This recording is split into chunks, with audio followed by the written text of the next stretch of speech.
Alright guys, so today we're going to take a look at a brand new pair of truly wireless earbuds that just came out today. And the pair we're going to look at is the TicPods 2 Pro. Now the regular TicPods 2 and the TicPods 2 Pro both came out today. The regular version coming in at $100, where the Pro version comes in at $140.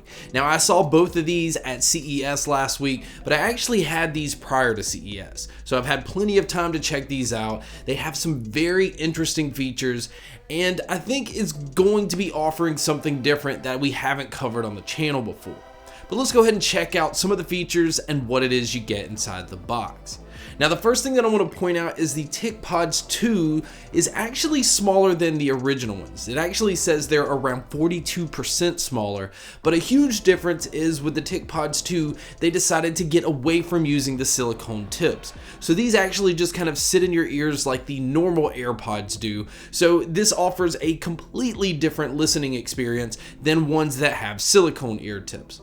Now with the TicPods 2 Pro, they do use Bluetooth 5.0, but they're also using a flagship Qualcomm chip, the Qualcomm 5121. Now the regular version uses the Qualcomm 3020 chip that we've covered before, but the Pro edition has aptX, AAC, and SBC playback. Now one of the cool things about these is they use a 13mm moving coil driver. Now as far as their IP rating, they come in rated at IPX4, which is where the AirPods sit. And again, I've found that the IPX4 does a really good job at being water resistant while also allowing the microphones to pick up better because there's not as much coating on the earbuds themselves. Now, as far as what comes in the box, well, it's kind of simple because these don't use silicone ear tips. The only other thing included is the USB-C charging cable. Now, speaking of the charging cable, battery life on these, you're going to get around 4 hours individually, where you're going to get around 20 hours total using the case. Now, if you do happen to pick them up and they are dead, they do offer a fast charge feature where a 5-minute charge will get you around an hour's worth of use. Now I know the 4-hour battery seems pretty low, but again that's kind of standard around where the AirPod battery life is, but that is the trade-off with getting such a small footprint. Like the charging case is so tiny on these. The charging case is very flat. This is going to be one of those that's very easy to throw in your pocket, throw in your bag, and just kind of forget that they're there. Now, as far as the charging case, you do have your USB-C input on the back, and then you have 2 indicator lights on the front.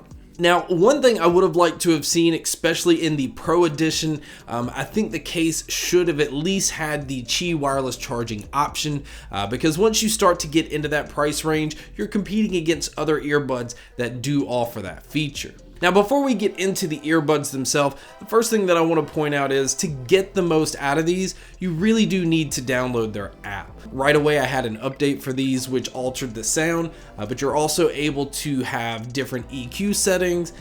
You can see the battery life of the earbuds and also the case itself. There's just a lot of different things, and one of the cool things is it even has a translator option. So like if you're visiting another country, you can use the translator option to speak in English and have it read it back in Chinese and Spanish and pretty much any language you can think of.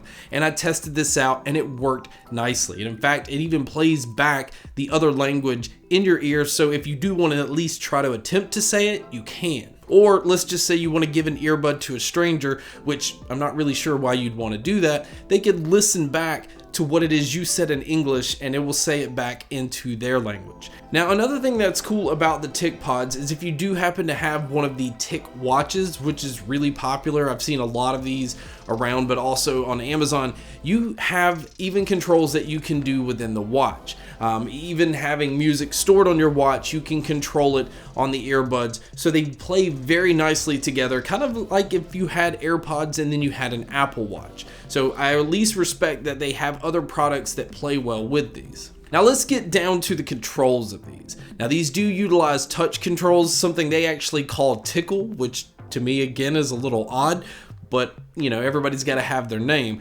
You can actually slide your finger up and down to control your volume, and then you can double tap to have your track skip forward. or you can press and hold the button to actually summon your smart assistant. But they also have it where you can say, hey Tico, and then you can just say what it is you want your device to do.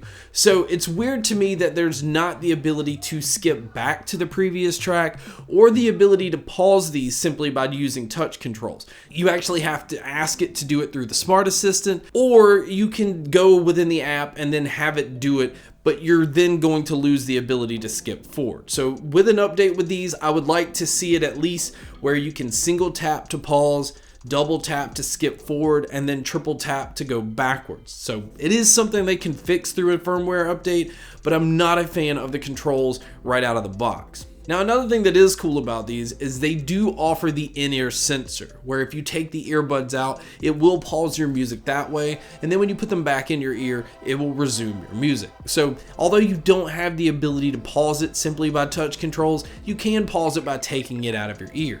But again, it's just not always convenient because you may be cooking, you may be doing things where you just don't want to pull the earbud out of your ear. Now, another feature that's really cool and only available in the Pro Edition is these are using an AI control through head gesture. So if I were to be doing something and somebody were to call in, I could simply shake my head yes, and the earbuds would pick that up and answer the call. Same thing with shaking my head no. If I don't want to take the call, it will reject the call if I'm shaking my head no. Now, as far as you guys that like to use your earbuds individually, you'll be happy to know that you can use either the left or the right. And as far as phone calls go, these do use dual microphones, where one microphone on the earbud is blocking out your outside surroundings, where the other one is focusing in on your voice. But you guys can be a judge by listening to a test here. Alright guys, so here is a mic test using the TicPods 2 Pro. Again, like I said, there is a microphone that's doing a really good job of blocking out outside surroundings, while the microphones on the ends are picking up my vocals. But this is what it would sound like if you were to take a call. Where now I'm playing a background noise, kind of like a crowd if you're in a restaurant, so you'd get an idea of what it would sound like if you took a call in public. So now let's move over to the sound, because the sound is where this gets really interesting. Because if you take away silicone ear tips, you usually lose a lot of bass, you're losing a lot of isolation, so it's a very curious move to why they moved in that direction.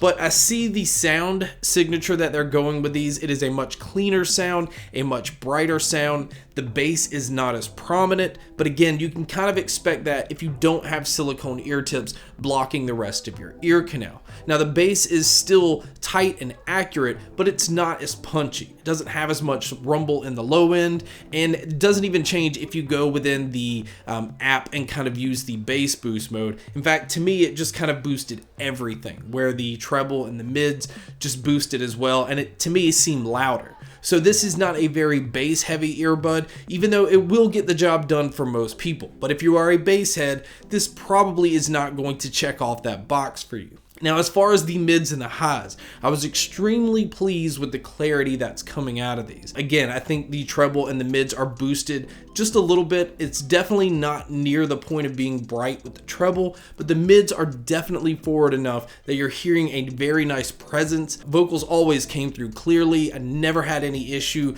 with it falling behind the music. And I think the design of these is also adding to the fact that the sound stage and the sound imaging is done very well on these, because it leans more towards having an open feel because of the design, so it makes you feel like you're in a much larger environment listening to your music, and it does a really good job of separating the instruments and being able to tell where each sound is coming from. So details are done very well in here, and in fact, I think as far as this style design, the ones that sit in your ear, it is some of the best that I've heard. Now, as far as my cons with these, and these may seem kind of minor, but I think in this price range, you definitely should have a Qi wireless charging case.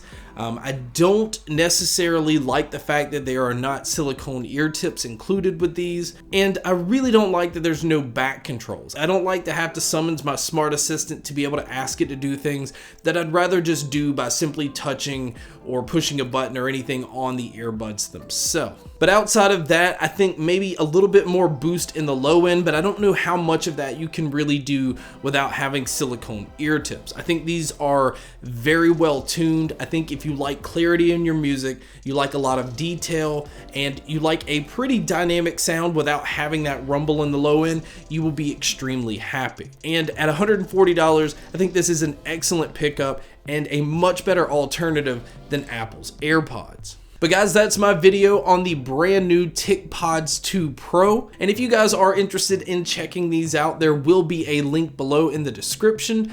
But guys, thank you so much for checking out this video.